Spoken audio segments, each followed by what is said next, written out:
Bien.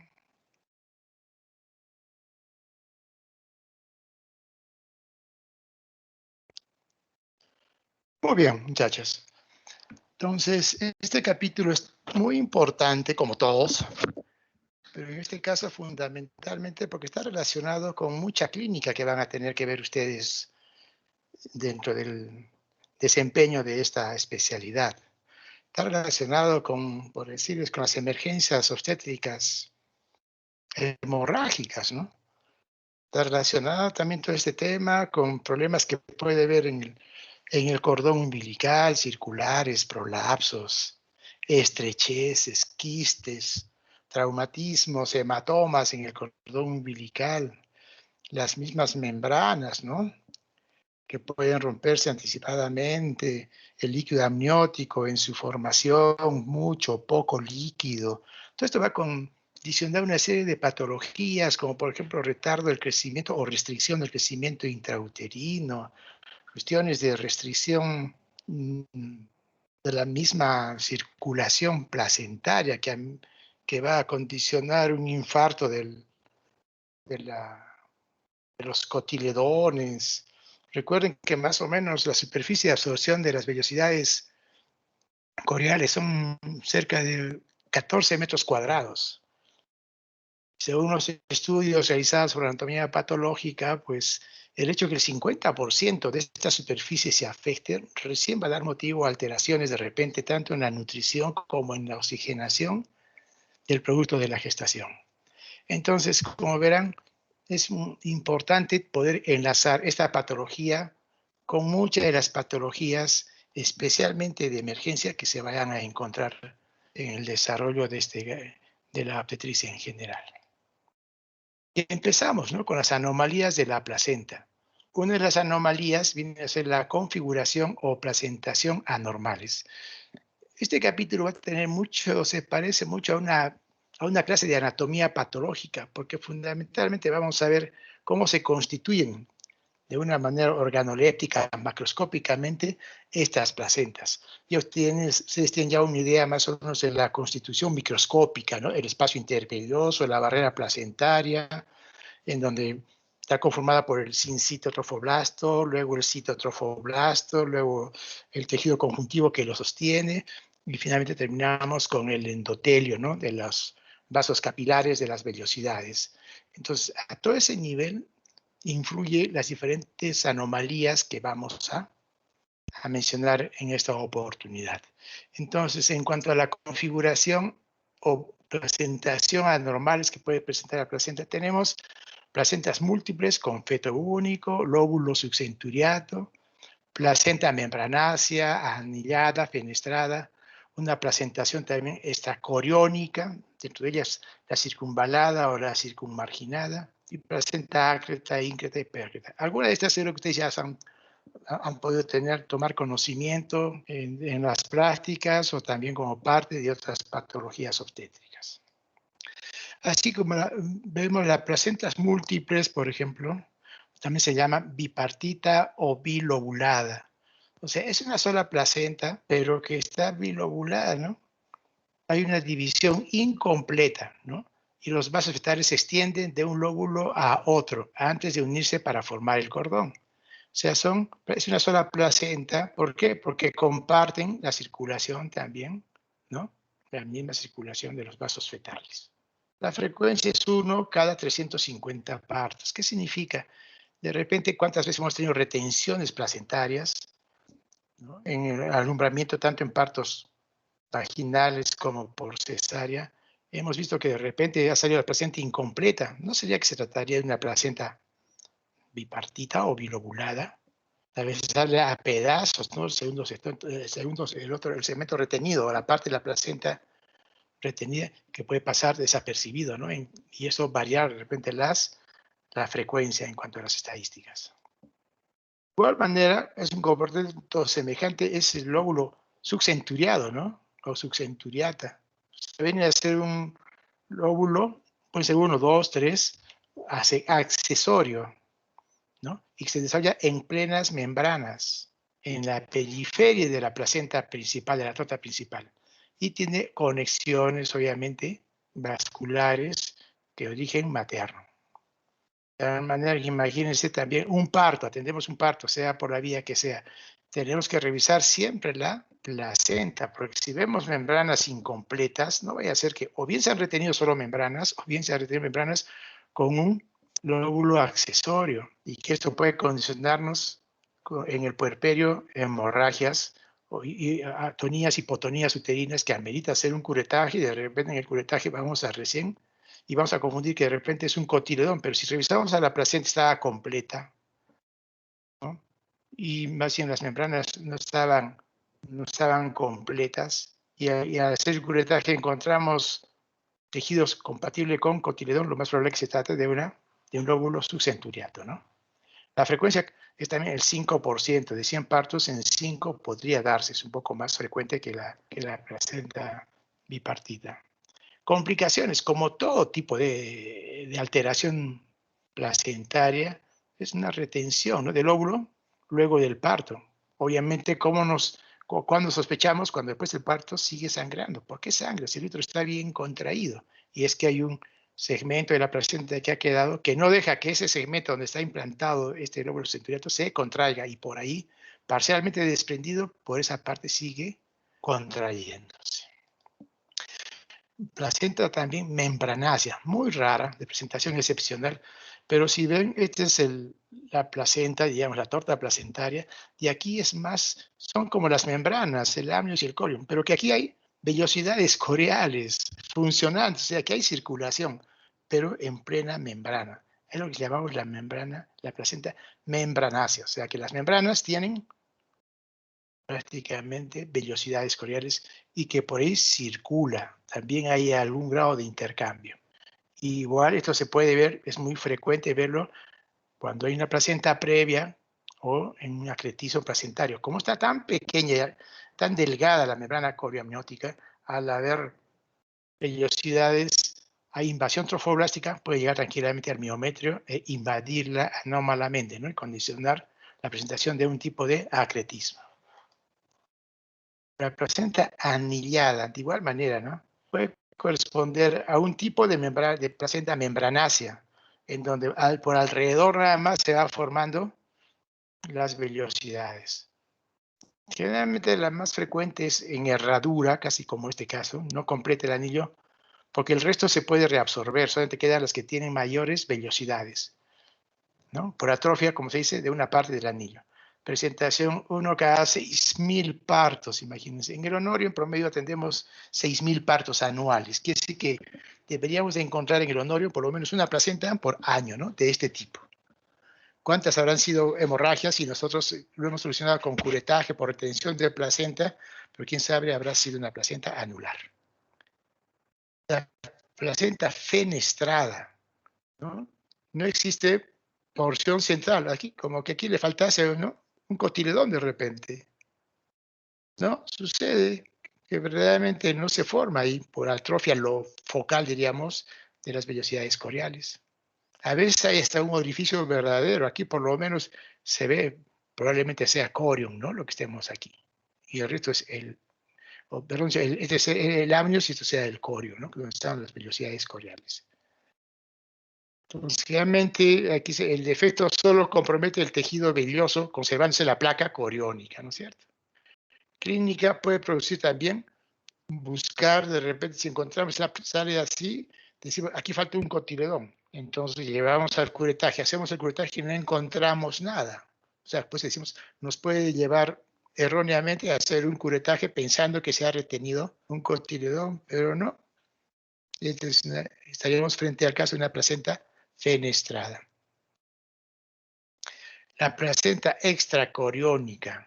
La placa coriónica, como ven aquí, este es el amnios, ¿no es cierto? El amnios, la cara fetal, el cordón umbilical, está aquí, larguito.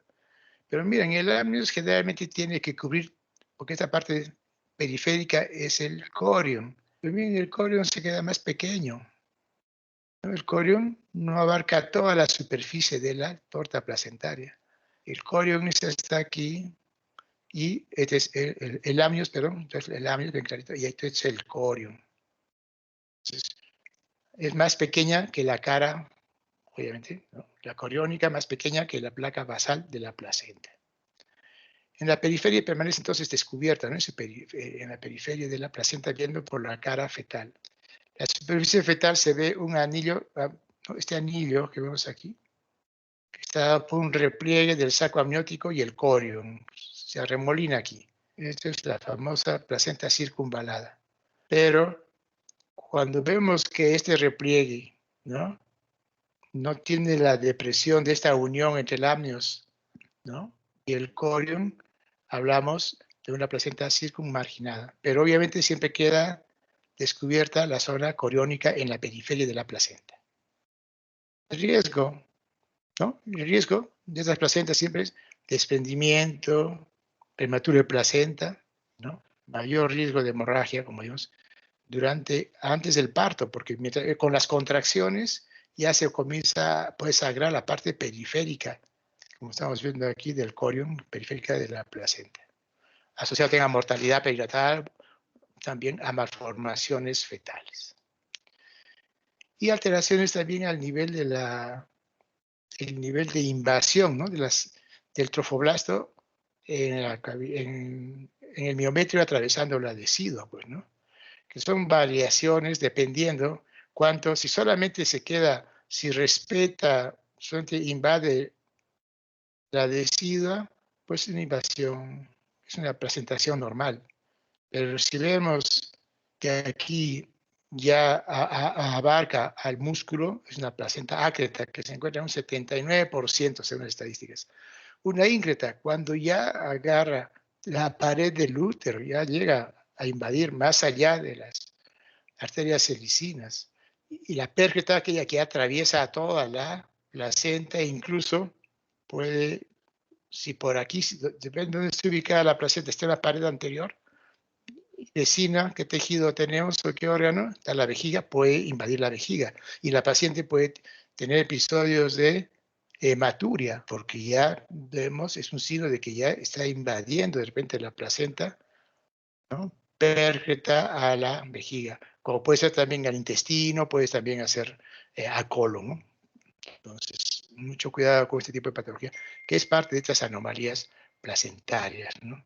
Obviamente que si uno no se da cuenta, felizmente tenemos la ecografía que a tiempo podríamos identificar, ¿no? El acretismo, especialmente con el Doppler color, porque esto conlleva una hemorragia torrencial con obviamente muerte del producto, ¿no? Si es que tratamos, sale el producto o producto, muerte de la madre, puede salir el producto sin problemas, pero al sacar la placenta, si no tenemos cuidado de conocer los signos de desprendimiento placentario, podemos forzar, jalar mucho el cordón y podemos parcialmente desprender la placenta aquí, viendo que está anormalmente implantada en una hemorragia que tenemos que tomar medidas demasiado urgentes para poder salvarle la madre, asociado con transfusiones sanguíneas, ¿no? Entonces, aparte del número de placenta, de sus problemas de invasión trofoblástica, también tenemos trastornos circulatorios que puede sufrir la placenta. De estos podemos tener infartos del piso materno, depósito fibrinoide perivelloso, hematoma, infarto velloso, vasculopatía trombótica fetal y hematoma del alumbramiento. Si se dan cuenta aquí en un corte bastante claro, ¿no? Desde la membrana amniótica, debajo tenemos aquí la membrana coriónica, aquí entre el cordón umbilical, dos arterias, una vena, ¿no? Aquí, en esta posición, veríamos que esta parte es el techo, ¿no es cierto?, de la placenta, y la parte opuesta, el piso. Pues que aquí hablábamos, si aquí está detrás de la placenta, sería un hematoma retroplacentario, ¿no?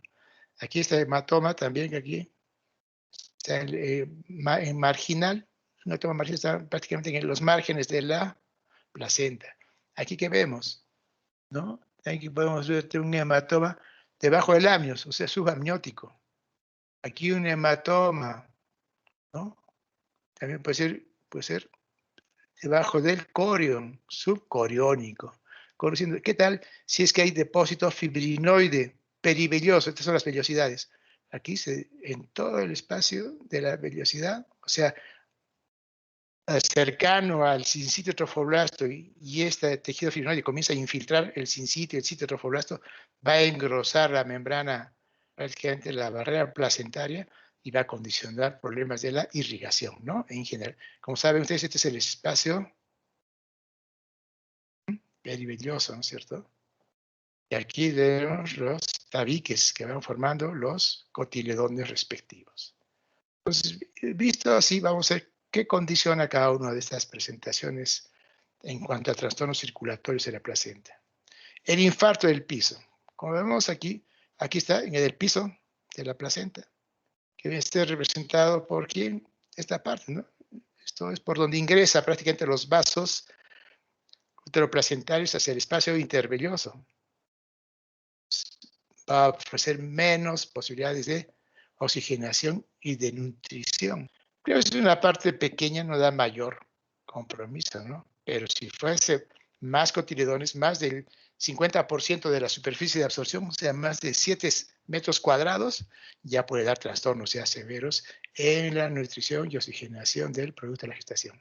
Entonces, habla de un depósito de capa fibrinoide densa sobre la placa basal de la placenta. Aquí la placa basal, recuerden que esta es la placa corial, ¿no?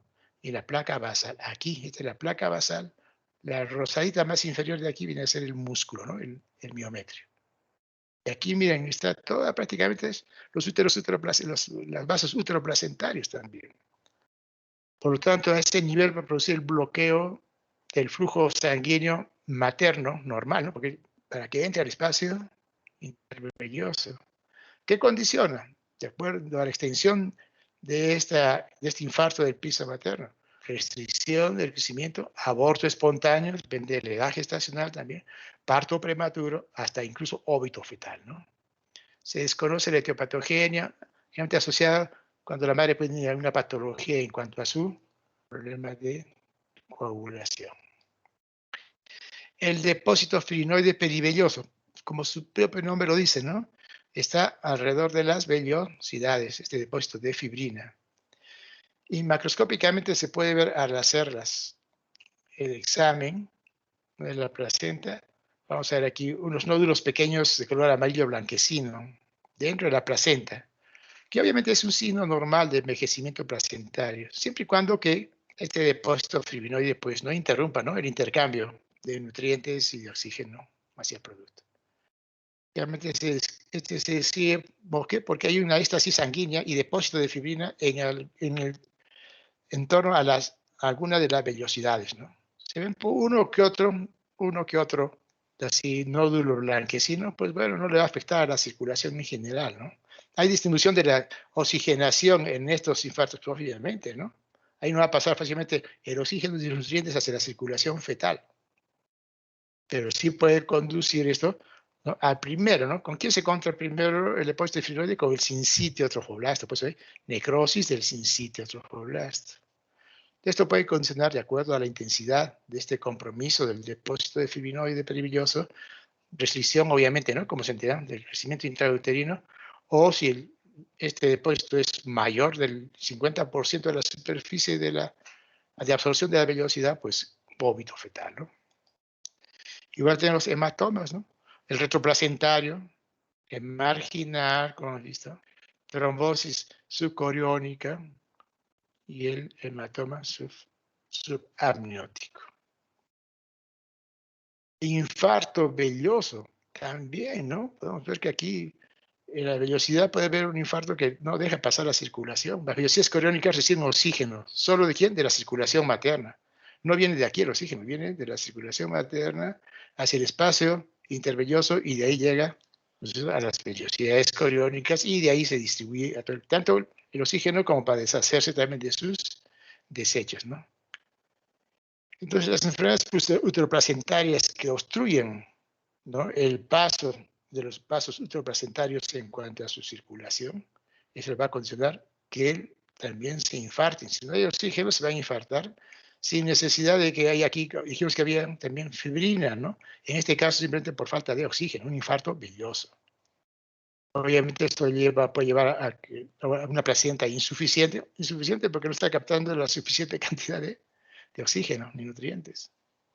Obviamente, si son muy abundantes estos infartos vellosos, condiciona que la preeclampsia, ¿está? O el anticoagulante lúpico es el condiciona este tipo de infartos. Muy bien. Y también tenemos el hematoma del alumbramiento. Esto es como producto por estar jalando el cordón umbilical antes de que se desprenda la placenta. Cuando estamos desesperados porque ya yo le veía que salga una vez la placenta, no tenemos la suficiente paciencia en el momento del alumbramiento. De manera que al jalar el cordón va a desprender, ¿qué? Va a desprender el amnios de la placa coriónica y ahí se puede formar, hay vasos como verán, superficiales, y esto va a condicionar que ahí haya pérdida de sangre y vayan formando hematomas. Pero esto porque, iatrogénicamente, por tracción generalmente brusca del cordón umbilical. Entonces, y este se produce generalmente en la inserción de la placenta, a este nivel se va a producir, porque ahí es la mayor fuerza de tracción que hacemos, ¿no? Para jalar el cordón. Entonces, la diferencia, cuando encontramos un hematoma de estas dimensiones, generalmente 5 centímetros puede ser, y a veces se organiza un poco, puede ser diagnóstico diferencial con el corioangioma, ¿no? Puede ser una pregunta de examen, podría ser. Otras patologías que no tienen que ver con el compromiso circulatorio, vienen a ser la calcificación placentaria, depósito de sal, en este caso, en la superficie, mira, blanquecina, ¿no? Bien blanquecina. No es producto de infartos, nada, es aquí acúmulo de calcio en la placa basal, o sea, por donde entra la circulación materna, ¿no? Se asocia, ¿en quién se ha visto generalmente asociado con en primigestas, condición socioeconómica alta, por altas consumo de calcio, que condiciona este acúmulo aquí de calcio? También se puede observar en la ecografía estas características, miren. No sé si han visto ustedes alguna ecografía en sus prácticas. Entonces, esta es la placenta y se ve este tipo de formación de calcificaciones anulares, que está en relación con una placenta ya madura, ¿no? Ahora, pero no necesariamente está asociado con que para predecir la evolución neonatal. Hay muchas placentas maduras que los bebés nacen muy bien, pero hasta ahora todavía hay mucha gente que se alarma demasiado cuando ve una placenta con estas características de calcificación a término. Esa placenta puede, es normal que los viejitos ya tengamos arrugas, ¿no? ¿De qué me voy a asustar? Yo tengo arrugas. Igual sucede con la placenta. Si mientras mi corazón, mi riñón, todo está funcionando bien, entonces no nos dejemos llevar con falsas alarmas ante una placenta, digamos, senescente, pero ya está a término, ya le falta poco de repente para que empiece su trabajo de parto.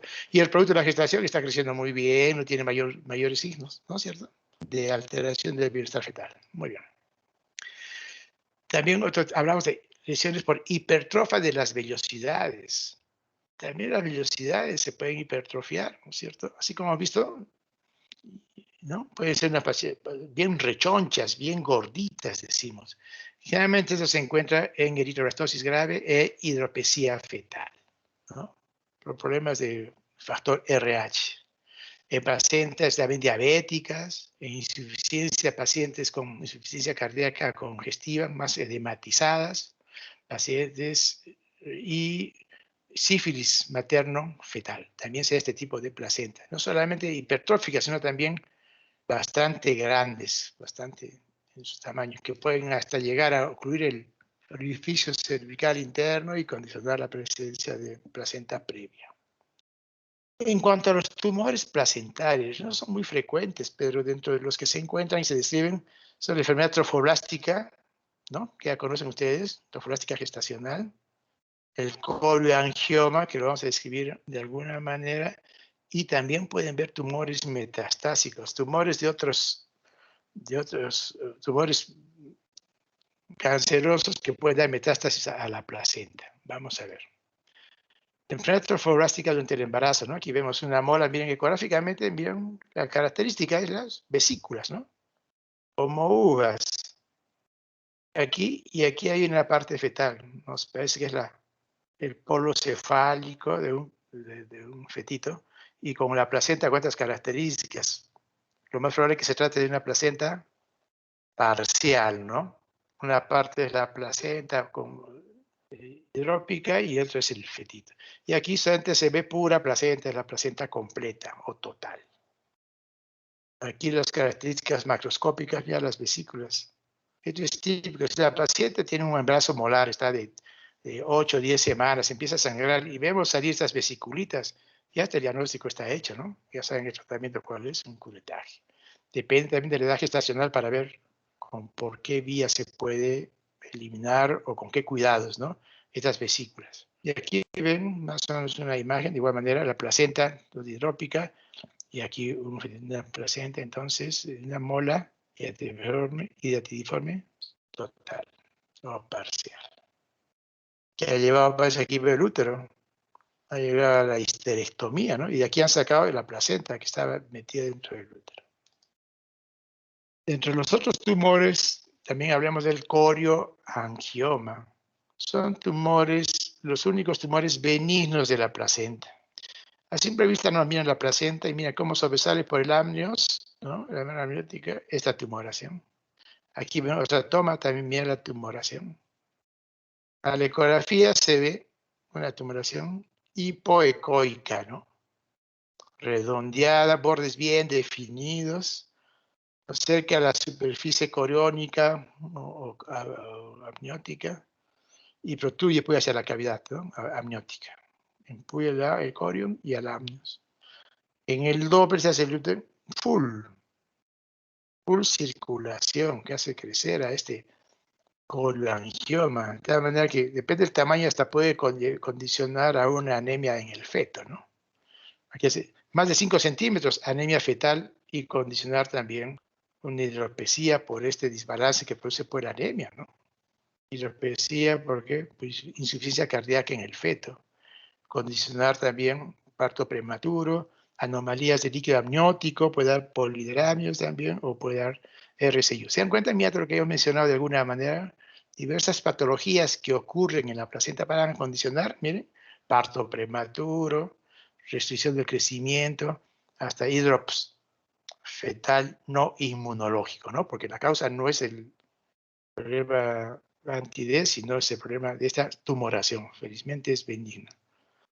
El tratamiento, reducir el flujo sanguíneo hacia el tumor. O sea, realmente por láser ustedes pueden condicionar aquí, quitarle la circulación del tumor como es benigno y puede continuar el embarazo hasta que llegue el término, el producto de la gestación a término por lo menos, para poder ya encontrar la mejor vía para el nacimiento del producto. Y finalmente, entre los tumores tenemos los tumores metastásicos de la placenta, ¿no? Si bien son raros, pero se puede encontrar metástasis de melanoma, leucemias, linfomas y cáncer mamario. Generalmente estas células tumorales, ¿no?, están confinadas en el espacio intervelloso. ¿Dónde está? Aquí. Difícilmente van a llegar a entrar a la circulación de las vellosidades para llegar al feto. Generalmente se quedan confinadas en el espacio intervelloso. Puede ser otra pregunta también, ¿no? Miren aquí, ¿no? Para que veamos, estamos hablando de un melanoma. Aquí como están, miren, espacio intervelloso, ya nuestras células raras, y aquí están las vellosidades, casi intactas, o sea, las vellosidades resultan siendo una buena barrera. Bueno, aquí hemos abordado todo el tema sobre la placenta. ¿Qué les parece interesante, no es cierto? Todo lo que podríamos encontrar en una placenta. Para que tomen en cuenta en la práctica, cuando nos encontremos frente a alguna hemorragia, pensar siempre, ¿no será alguna anomalía en la placenta? ¿No? ¿No habrá habido algo en cuanto a la circulación, algún infarto? ¿La paciente habrá tenido algún melanoma? ¿Estará pasando con un melanoma, cáncer de mama, leucemia? Que debutan de repente con algún problema en el embarazo, parto prematuro, ¿no? ¿Cómo se va ampliando el espectro etiológico, ¿no? Y no cerrarnos solamente en un circulito de retención de placenta y punto, curetaje se acabó. Y todos pensamos siempre en acretismo o en un mal llamado pseudoacretismo. Y no sabemos que de repente hay un tipo de anomalía placentaria. Y ahora entramos a lo que es en las membranas, ¿no? A ver qué pasa cuando hay una tinción meconial. se encuentra con frecuencia en un 12 a 20%. No quiere decir que cuando esté el meconio ya es anormal, ¿no? Dependerá de la edad gestacional. Y cuando hay expulsión de meconio, recién se evidencia esta tinción en 1 a 3 horas. No es que elimine el meconio, el producto, por X circunstancias y ya se tiñe todo. Generalmente demora de 1 a 3 horas para que se tiña. Miren el color que sale, ¿no? Típico.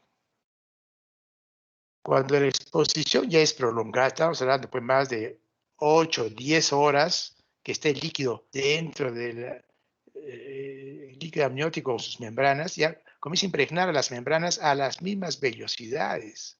Entonces le va a dar un color, ¿no? Tanto al corion, al cordón y al adhesivo, ¿no? Este color verdoso, impregnado. Hasta podríamos decir, de repente ya viene ya de días, de repente tenía un sufrimiento fetal crónico que había estado asociado con líquido meconial. Y cuando vienen las contracciones termina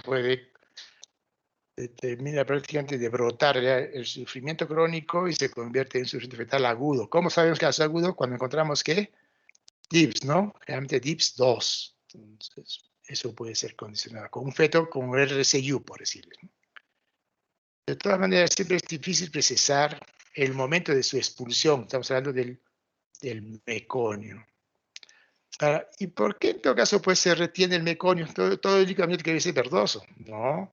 Lo que pasa es que hay una contracción tónica del esfínter anal, ¿no? En los embarazos antes de llegar a término, y hay una carencia de peristaltismo intestinal. De igual manera, no hay nada que lo empuje, ¿no? Al meconio que está en el intestino.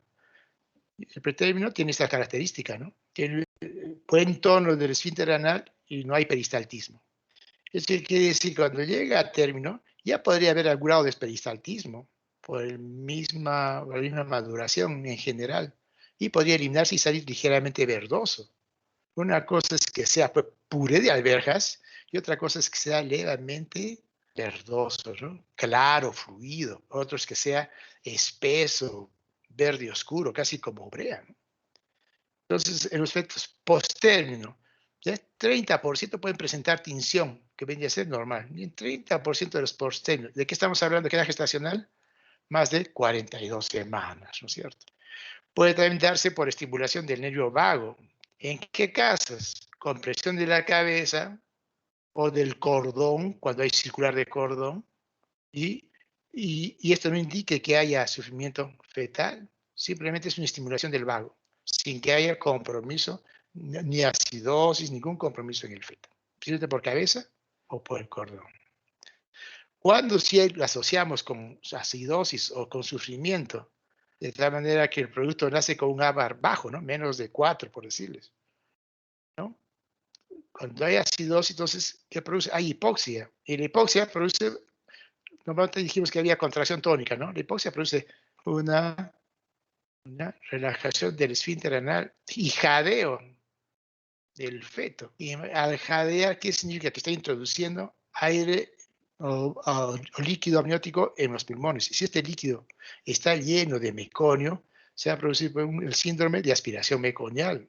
Y una neumonía y puede producir muerte en el recién nacido. Porque el meconio pues, va a taponar, ¿no? Todas las vías prácticamente bronquiales hasta las terminales, hasta llegar incluso a los alveolos. También se puede dar caso de embolía de líquido amniótico meconial. A través de las vellosidades, una vez que sale la placenta, ¿no? O durante va desprendiéndose poco a poco la placenta con el líquido, pues puede forzar con cada contracción en un desprendimiento prematuro de placenta que entre el líquido amniótico, ¿no? De las vellosidades coriales hacia las arterias retroplacentarias, las espiraladas, ¿no es cierto? Y eso se invade por la circulación materna y puede dar, obviamente, muerte materna, especialmente cuando llega al pulmón, por embolía de líquido amniótico. Coriamnoitis, también otro que afecta a las membranas, ¿no? Generalmente, ¿por qué se produce la coriamnoitis? ¿No? ¿Cuáles son las vías de infección? La más frecuente, ¿cuál es? ¡Wow! La ascendente, o sea, aquellos productos de tactos vaginales, especialmente repetidos. Por eso en la práctica que hemos hecho de partograma, Para evitar tactos repetidos en el trabajo de parto, lo mejor es usar la regla de los quintos, ¿no? Que se hace una palpación de la cabeza por vía abdominal. Y de acuerdo, si son 5 quintos, 2, 3 quintos, 2 quintos, 1 quinto, 0 quintos, vamos viendo. Cuando hay alguna duda en especial, bueno, recién haremos el tacto. Hemos tenido ejemplos de partograma en donde se han hecho dos tactos. Uno al ingreso 4 centímetros y otro pasada las 4 horas ya estaba ya en 9 centímetros. Con dos tactos, punto, durante el trabajo de parto. ¿Por qué? Porque tenemos miedo a la vía de, ¿no? Más frecuente que produce corianoides y los tactos repetidos. Obviamente hay otras vías también, la hemática, diseminación directa del endometrio a las trompas, una paciente que esté con problemas crónicos de endometrio y a pesar de eso se embarazó, o contaminación también iatrogénica, o sea, si hacemos una amniocentesis, por ejemplo, ¿no? Y no hemos cubierto todas las normas de bioseguridad, pues podemos por el líquido, por la aguja que estamos haciendo la amniocentesis, podemos introducir gérmenes que a las finales condicionen infección. Pues, especialmente la infección se relaciona con que, aparte de estas vías, con ruptura prolongada de membranas y trabajo de parto prolongado. ¿Por qué? Porque se tiene ese trabajo prolongado de parto, ya casi ya no nos ayuda mucho a hacer tomar el método de los quintos, sino ya tenemos el contacto vaginal. ¿Por qué no baja? Tendrá sincretismo anterior o posterior, o sea, estará deflexionada la cabeza, está de cabeza, de mentón, qué sé yo, y estamos repitiendo eso condiciona. Recuerda que de todas maneras el OSI, cuando está cerrado, tiene pues el tapón mucoso. Esta es una barrera prácticamente natural, ¿no? Dentro del canal vaginal. Pero cuando ya está dilatado, ya se salió el tapón mucoso, el OSI está abierto, por lo tanto más fácilmente el ingreso de gérmenes, ¿no? Por la vía ascendente. Estos gérmenes, ¿a quién afectan? Al corion, al amnios, la placenta, al líquido amniótico, el cordón umbilical y finalmente al feto, ¿no? Es una emergencia terrible. Prácticamente estamos frente a si es así, una sepsis, ¿no? En la clínica, cuando encontramos las membranas todas opacas, con un olor desagradable, depende de la especie bacteriana, ya pues confirmamos, ¿no? Que esto es una corianoides. Hacemos una cesárea, por ejemplo, cortamos y entramos y cortamos el líquido, las membranas para sacar el fetito y sale el líquido, pero con un olor pestilente.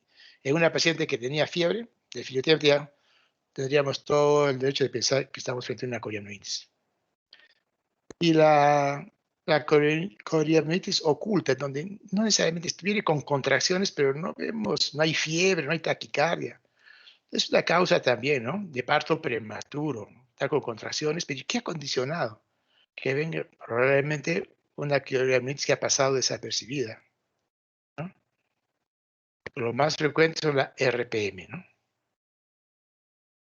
Otras anomalías que encontramos en las membranas. Miren, un amnios nodoso. El amnios hemos visto transparente, miren, un puntito blanquito aquí, pero es en el amnio, o sea, no es en las vellosidades. Por eso hay que saber examinar bien la placenta, ¿no? Se aprecia en el amnios placentario. Generalmente está asociado con oligoamnios prolongado e intenso. También síndrome de las bridas amnióticas. Se puede encontrar, como ven aquí, miren, en la ecografía es el líquido amniótico, qué partes fetales, y miren aquí como unos alambres, como unas sogas, unos tractos, que indican que son bridas amnióticas. Pero cuando estas bridas ya producen ya alguna lesión, como constriñendo, o tratando de, ¿cómo les puede decir?, de estrangular los miembros, como ven aquí, miren aquí, cuando nacen, se convierte en el síndrome de vida amniótica.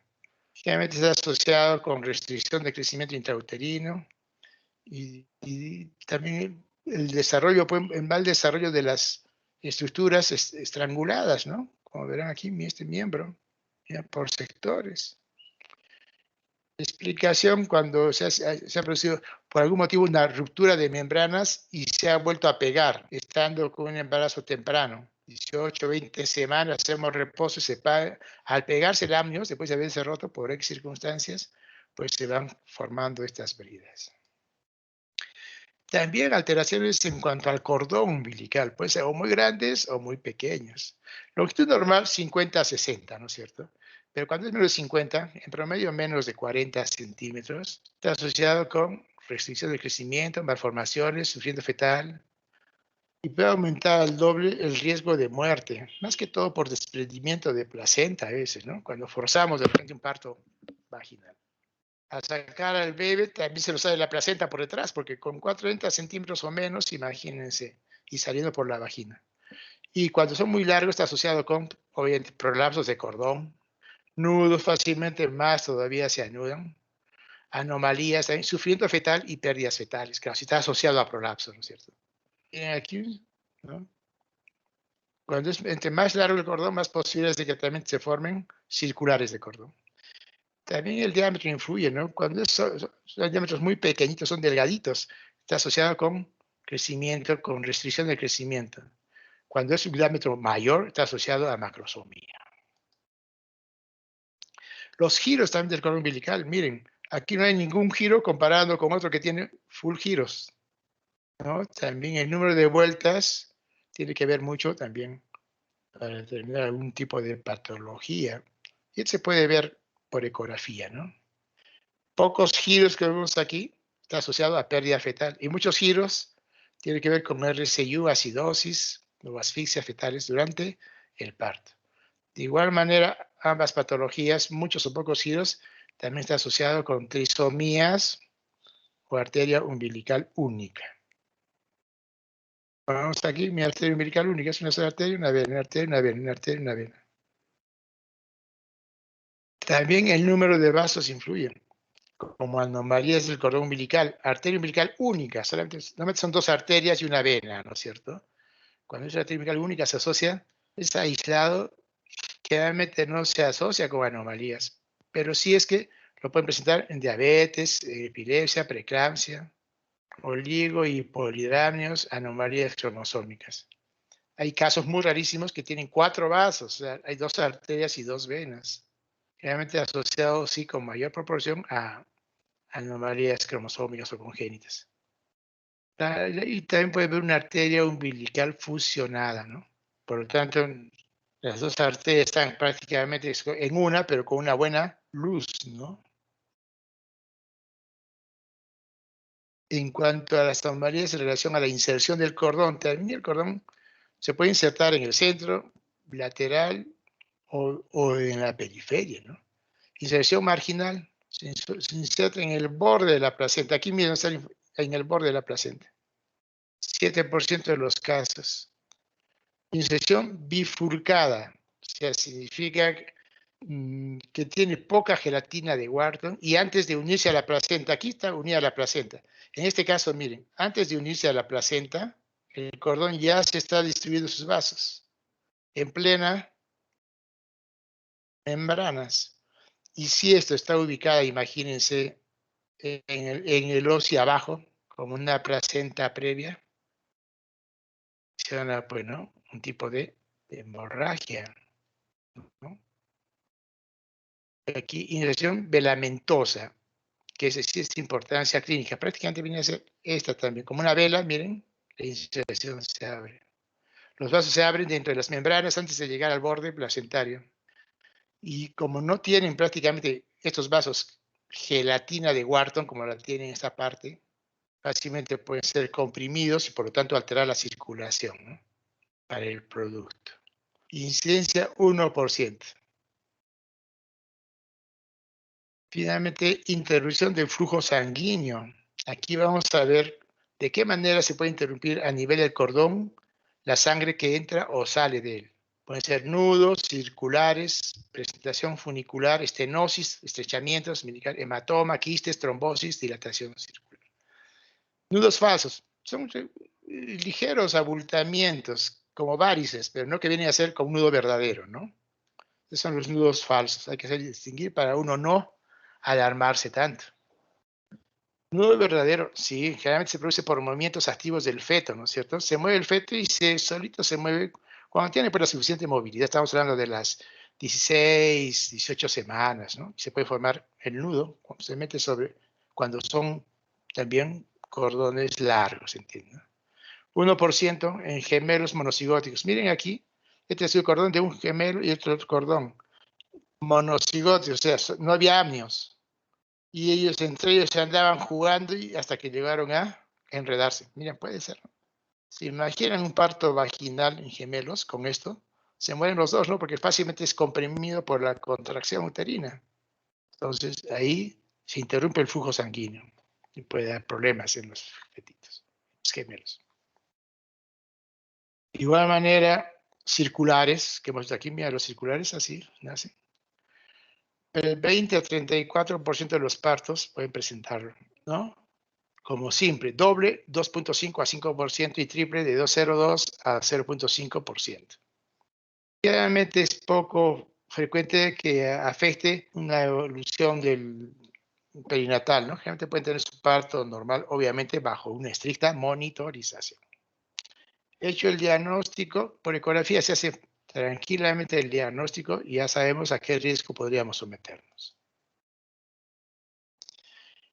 De igual, presentación funicular. ¿Qué significa funicular? O sea que se presenta antes que la cabeza o cualquier parte del feto, se presenta el estrecho superior y va bajando, ¿no? Aquí, por ejemplo, un prolapso, ¿no es cierto?, de cordón. Generalmente, si el feto tiene la cabeza muy grande, no encaja y por ahí se escurre y se sale por el cordón. O si está atravesado, o si está podálico, ¿no es cierto? También por ahí se sale el cordón y va a producir, depende, membrana íntegra de las ollas, es un procúbito. Pero si está con membranas rotas, puede ser prosidencia, o si ya llega a la vagina, y es prolapso, ¿no? Verdadero. También las estenosis, puede haber estrechamientos del cordón umbilical, ¿no? Entonces, el estudio anatomopatológico refiere a que hay ausencia, obviamente, de gelatina de Wharton y obliteración de los vasos en el segmento estrechado. Obviamente, si no hay gelatina de Wharton, obviamente se van estrechando los vasos. La mayor parte de los fetos que presentan esta ausencia de gelatina de Wharton y que producen estrechamiento del cordón, se mueren. Hematomas también del cordón, todo lo que puede ver, ¿no? Cuando hay un cordón corto, se puede producir hematoma. Mira, un cordoncito corto, aquí se produce hematoma, depende por la tracción, o por traumatismos mismos, por una punción que se haga, o que se haya enredado también, cuando se enredan también los cordones, o se hace un nudo, que sea, también puede dar hematomas. ¿Por qué se rompe? Puede haber una varice en de la vena umbilical y fuga esa sangre hacia el interior del cordón. Especialmente esto cuando se hace una cordocentesis por X circunstancias, una de ellas puede ser una genético o puede hacerse también para estudios de incompatibilidad de RH. Quistes, también puede haber quistes verdaderos, que son remanentes de la lactoides, ¿no? Que es donde origina el cordón umbilical en general, con persistencia celular, pseudoquistes, que más que todo, pues se llama pseudoquiste porque es la misma gelatina de Wharton que degenera de una manera localizada y da la especie de un quiste, pero la misma gelatina de Wharton, pura proteína. O los quistes verdaderos, ¿no? Pueden ser únicos o los múltiples pueden condicionar más bien aborto o puede ser motivo de aneuploidías. Trombosis. Miren aquí una trombosis también que puede en el cordón umbilical. Puede ser 75% venoso y venoso arterial el 20% y arterial es menos frecuente, ¿no? Por el pulso, por la circulación a mayor velocidad, difícilmente que se formen trombos, ¿no? Pero aquí por el remanso que hay en su flujo pueden condicionar, ¿no?, la presentación de trombos en las venas umbilicales. Trombosis venosa de una tasa de mortalidad es más baja, pero la arterial, pues obviamente ya interviene más en un RCU y en la pérdida del producto. También puede haber dilatación vascular, ¿no? Unas dilataciones aquí poderosas, tanto especialmente venosa, puede ser intra o extraabdominal, rotura o trombosis de las varices, por eso compresión de la arteria y insuficiencia cardíaca fetal. Se asocia a estas trombosis a arteria umbilical única, trisomía 18, RCU y mortinatividad. Eso es todo lo que es correspondiente entonces a lo que es las membranas, el amnios y lo que corresponde a todas las anomalías del cordón. Es importante toda la patología que estamos viendo, ¿no?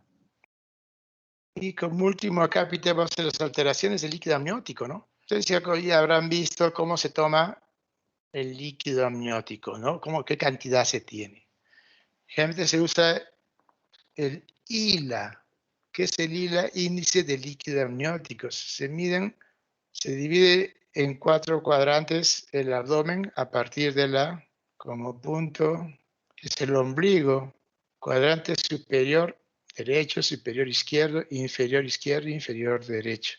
De estos 4 cuadrantes se toma un solo pozo, así que es vertical, se mide, y la suma de estos 4 pozos, aquí, bueno, si aquí mide 3 centímetros, aquí 2 centímetros, aquí 3 y 2 son 5 más, son 5, y la 5 más 10 está entre lo normal. Lo normal es entre los 8 y los 18 centímetros. De 8 a 5 se pone generalmente líquido disminuido y menos de 5 ya hablamos de oligoamnios. Entonces, la definición, cuando el líquido amniótico, el volumen, está por debajo de la medida de 2 desviaciones estándar para cualquier edad gestacional, de acuerdo a tablas.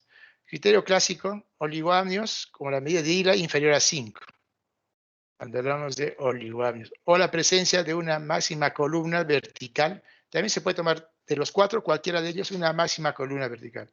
Cuando es menos de 5, perdón, de menos de 2 centímetros, ya hablamos de oligoamnios, o sea, menos de 500 en todo el líquido. Anidramios, ¿qué significa? Ausencia prácticamente de líquido amniótico. No se observa ninguna columna superior a 1 centímetro, a las justas, todo es feto, placenta, y aquí se trata de buscar algún pozo para tomar, ¿no?, el líquido amniótico. Entonces hay una disminución, pues, en el anidramios no se encuentra ningún pozo. Y esto es muy peligroso porque se relaciona con aumento del amor y mortalidad perinatal. Representa el anidramios un 0,5 a 8%, el promedio de 3 a 5% de todas las gestaciones, hasta un 11% en el embarazo postérmino. Porque en el postérmino ya comienzan a envejecerse las vellosidades, ya no hay buena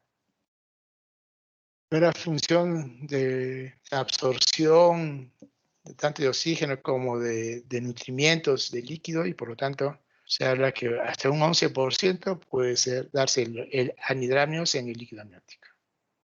Término. Etiología entonces del oligoamnios, menos de 5. Trastornos vinculados con los oligoamnios, ¿cuáles son? Fetales, anomalías cromosómicas, congénitas, RCU, embarazo postérmino, obviamente secundaria, una ruptura prematura de membranas, ¿no? Vamos a encontrar líquido disminuido. Placentarias también, la misma RPM, pero transfusión intergemelar, y hay un problema ya. Uno de ellos el transfusor y el transfundido, uno de ellos se ve afectado con menos cantidad de líquido, ¿no? Y el otro más bien todo lo contrario, con más. Maternas, insuficiencia útero-placentaria, por ejemplo, ¿en qué caso? Una enfermedad, hipertensión del embarazo, placenta diabética, puede dar oligoamnios también. Fármacos inhibidores de las prostaglandinas intentadas, depende de una paciente que consume muchos antiinflamatorios, ¿no?, porque inhiben la enzima convertidora, o antihipertensivos, ¿no?, que inhiben la enzima convertidora de la angiotensina. Por eso que estos están contraindicados totalmente en el embarazo. Y también de causa desconocida, ¿no?, como oligoamnios. Y en relación a anomalías congénitas del feto, puede ser cardíacas, tetralogía de Fallot, malformaciones septales, puede ser cromosómicas, ahí está la trisomía 18, 21, síndrome de Turner, geniturinarias, ¿no?, agenesia renal, displasia renal, obstrucción uretral, síndrome de Meckel-Gruber, síndrome de banda amniótica. Ya vieron, ¿no es cierto?, cuál es el síndrome de banda amniótica. También puede dar oligoamnios. Hernia diafragmática, hidroma quístico, holoprosencefalia. Diagnóstico. Cuando la altura uterina la encontramos disminuida en relación a la fecha de última regla, ¿no?, ya tiene para 32, 34 semanas, si le tomamos una altura de 25 o algo estará pasando. ¿Falta líquido o no está creciendo el feto? ¿Qué está pasando? Entramos al diagnóstico diferencial, ¿no es cierto? Ahora, otro diagnóstico, ¿cómo pensamos cuando hay disminución de la percepción de los movimientos fetales? Porque está casi el feto está abrazado, ¿no?, por el útero. No hay el líquido que le hace el colchoncito, por lo menos. El diagnóstico definitivo obviamente es ecográfico. Un ILA menos de 5 o una máxima columna vertical menos de 2. En el primer trimestre el oligoamnios se define como una diferencia. Hay una fórmula para determinar aquí que por el momento no creo que sea oportuna. Complicaciones con el oligoamnios, compresión del cordón y mayor concentración de meconio, alteración de la monitorización biofísica. Claro, no puedes determinar bien el foco, ¿no? Al asignar. No, si no deja mover al producto por poco líquido, ¿cómo evaluamos los movimientos fetales? Que es parte del perfil biofísico ecográfico, por decir. Otro que puede producir depresión neonatal, sufrimiento fetal crónico y muerte. Poco líquido que condiciona una hipoplasia pulmonar. Claro, si no hay líquido que a veces ingresa y sale, ¿no es cierto? Por estos movimientos respiratorios que tiene el producto, una hipoplasia pulmonar y eso lo puede llevar a la muerte. Aumento del índice de cesáreas, obviamente un oligoamnios es para entrar a cesárea, o distocia o partos alterados porque el líquido amniótico también no cumple su función de lubricar, ¿no? Durante el trabajo de parto. Y hablando del polidramios, miren las barriguitas, ¿no? Que tenemos aquí. Es importante que siempre cuando examinemos una gestante, siempre pongámoslas parada y de perfil. Tendrán una idea, ¿no? ¿Cuánto es el tamaño? Miren, ¿será porque el feto es muy grande? ¿Será que son dos? ¿No será un quiste gigante, además del embarazo? ¿No será un mioma gigante? ¿No? ¿Entienden todos los diagnósticos diferenciales que nos llevaría a pensar en polidramios o como diagnóstico diferencial de polidramios? Y la mayor de 24. En general diríamos, y la mayor el volumen mayor de 2 litros, aparte del feto. Miren cómo se ve full líquido, una parte fetal por aquí. Estás nadando prácticamente. Fácilmente no va a encajar, ¿no? Fácilmente no se va a poner el fetito a posicionarse porque tiene tanto espacio y el bebé se sigue moviendo, ¿no? Y si juntamos nada más un solo pozo, cuando tiene más de 8 centímetros. Y hay clasificación, el agudo, que es el 2%, felizmente, y el crónico, un 98%. ¿Por qué se caracteriza? El agudo se presenta, comienza a crecer rápido en las primeras etapas del embarazo, la cantidad de líquido, ¿no? Comienza a aumentar. Y generalmente esto condiciona que se distiende tanto el útero que va a condicionar contracciones y por tanto un trabajo de parto. Incluso antes, en este caso, si antes de 20 semanas, ya tiene un trabajo de aborto, ¿no? Porque es menos de 20 semanas. Obviamente está asociado con trastornos graves, ¿no? En la paciente, porque bruscamente comienza a aumentar el líquido. Estamos hablando de cuánto, 2,5 litros, 3 litros, imagínense. Afecta el diafragma en la paciente, no puede respirar. Y el crónico, diríamos que es más benigno, ¿no? Porque hay una mayor tolerancia, porque va aumentando poco a poco, ¿no? Como ven en el crónico, se hace el diagnóstico entre las 28 y 38 semanas. En el agudo, más temprano, entre las 20 y 24 en todo caso. Altura uterina puede llegar de 20 a 26, ¿no? Altura uterina a la semana 24. ¿Cuánto debe normalmente a la semana 24? La altura uterina, ¿no? Debe ser 22, 24 centímetros. Pero aquí ya 24 hasta 26. Oye, ¿por qué está mucho, muy grande, no? Pero poco a poco. En este caso, bruscamente, a esta semana, a las 24 semanas, ya le encontramos hasta 32, casi como una gestación de 7 meses. Aumento del peso también de la paciente, ¿no? Mensual, cada mes, 1 a 3 kilos, y en el agudo, de la noche a la mañana, puede aumentar 4 hasta 5 kilos, imagínense. En la semana del parto, obviamente aquí, pues, en el crónico puede llegar a término, pero el agudo, depende desde qué momento empiece, pues ya puede producirse el parto a las 24 o a las 27 semanas. Entonces, hay maneras como nos podemos hacer diagnóstico clínico, ¿no? Para quien da molestias. Cuando es crónico, va tolerando poco a poco, ¿no? Hasta que ya se vuelve pues severo, ya nos da tiempo a actuar. Pero cuando es agudo, las molestias, especialmente de dinámica respiratoria y circulatoria, son entonces polidramios según la magnitud leve, cuando es de 25 a 29, moderado, ira de 30 a 34 y a severo, ira mayor de 35. Causa idiopática, el 65%, la mayoría son determinados, ¿no? Pueden ser, no sé, las fetales, dentro de las fetales tenemos múltiple, gestación múltiple, puede dar polidramios, malformaciones gastrointestinales, ¿no? Obstrucción gastrointestinal alta, el famoso signo de la doble burbuja vemos aquí a veces, cuando es problema de obstrucción intestinal alta, por supuesto. Sistema nervioso central, anencefalia, hidrocefalia, anencefalia. Esto más todo por exposición de las membranas, ¿no?, meningias. Y esto produce líquido y aumenta el líquido, ¿no?, en general en la cavidad amniótica.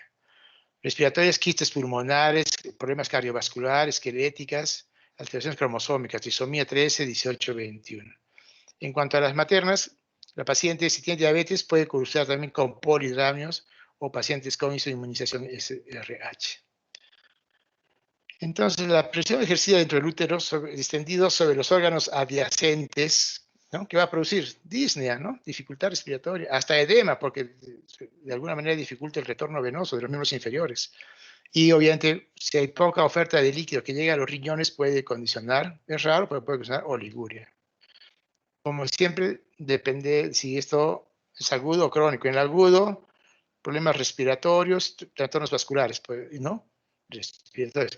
Crónico, más tolerado, ligera dificultad para la posición de sentada, ¿no?, o con edema. Pero el agudo, mientras no puede respirar, también con problemas también en la presión, hipotensión supina, seria.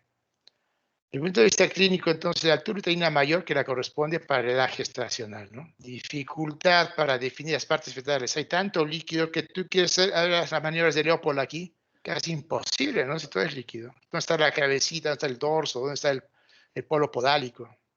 De igual manera, para auscultar también vas a tener problemas para encontrar, tanto porque se mueve o porque se distancia mucho, el líquido que se interpone no deja determinar bien los latidos. Y la ecografía, como ya dijimos, ¿no?, mayor de 24 centímetros, con un pozo máximo, volumen de pozo máximo de 8 centímetros. El diagnóstico diferencial, ya dijimos, ¿no?, un quiste de ovario voluminoso, puede haber ascitis y todo lo demás que hemos mencionado en la diapositiva anterior. Complicaciones fetales, presentaciones anómalas, ¿no es cierto? Transverso, podálico, generalmente el transverso. Parto prematuro por la sobredistensión de la musculatura uterina, ¿no? Va a desarrollar, va a despertar parto a las 32, 34 semanas. Asociado, ya hemos dicho aquí, a anomalías congénitas fetales, ¿no? Y obviamente, si se produce el parto y se rompen las bolsas, hay tanto líquido que detrás se viene el cordón umbilical y se prolapsa. Y se convierte en una verdadera emergencia, ¿no?, para salvar la vida del producto de la gestación. Maternas, puede dar también. Cuando empieza el trabajo de parto, se puede desprender fácilmente, hay tanto líquido y sale a borbotones, puede condicionar desprendimiento de la placenta. De igual manera, pues, distorsiones dinámicas, o sea, el útero va a tener generalmente hipodinamia, ¿no? No va a ser fácil, las contracciones van a ser, el útero se agota prácticamente. Llega al extremo de que puede haber hasta una atonía uterina después de producir el parto, porque ha estado crónicamente distendido, ya no reacciona, ¿no es cierto?, a la contracción normal. Hay que usar full, ¿no?, uterotónicos. Y obviamente síntomas cardiopulmonares por la compresión que ha tenido todo el tiempo mientras le duraba el polidramio. Etiológico, potencialmente tratable, ¿no? El diagnóstico es etiológico si es tratable cuando hablamos del síndrome feto-fetal. Sintomático, ¿qué damos para aliviarle? Para la reducción del líquido amniótico. Se puede dar el amniodrenaje, se puede hacer con una amniocentesis, se coloca por aquí un catéter y que vaya drenando poquito a poco ante una gran dificultad, bueno. Disconfort materno es importante, ¿no? Entonces, el amniodrenaje es lo único, especialmente cuando el IL es mayor de 30, con sintomatología, dificultad respiratoria, dinámica uterina y cervix menos de 15 milímetros de mercurio. ¿Cuánto normalmente mide un cervix que no esté en trabajo de parto? Generalmente mide 3, 4 centímetros. Aquí menos de 1,5 centímetros, no, mejor se nos va a venir y es prematuro. Mejor hacemos este amniodrenaje. O también damos inhibidores de las prostaglandinas, ¿no? Su mecanismo de acción es a nivel renal y a nivel pulmonar. Disminuye la producción de orina porque aquí estimula la secreción fetal de arginina vasopresina, actuando a nivel renal con efecto antidiurético, y también los inhibidores de la enzima de la ciclooxigenasa disminuyen el flujo sanguíneo renal. Por lo tanto, no va a ir mucho líquido al riñón y por lo tanto no va a formar más líquido amniótico. Y el efecto pulmonar también, estos AINES aumentan la reabsorción de líquido pulmonar y disminuye su producción. Las dosis aproximadas, indicaciones, En polinomio severo se puede dar, pero sin disconfort materno, porque si hay disconfort que dijimos, el amniodrenaje, ¿no es cierto? Pero si el polinomio es moderado y con modificación cervical, o sea que el cuello se está ya borrando, se puede indicar los inhibidores de la actividad enciclosígenas. Muy bien, chicos, esto les traía. Espero que esto les sirva, los motive para revisar un poco más los temas que hemos tratado para que fijen mejor sus conocimientos y el aprendizaje. Muchas gracias. Eso es todo. Hasta luego, doctor. Gracias a usted, doctor. Luisa, Gracias, gracias, doctor. chicos. Gracias, Suerte. Ha sido un gusto. Chao, Gracias, doctor. chicos. Hasta Cuídense. luego. Gracias, doctor. Hasta luego. Chao, chicos. Chao. Gracias, doctor. Hasta luego. Gracias, doctora. Chao. Adiós.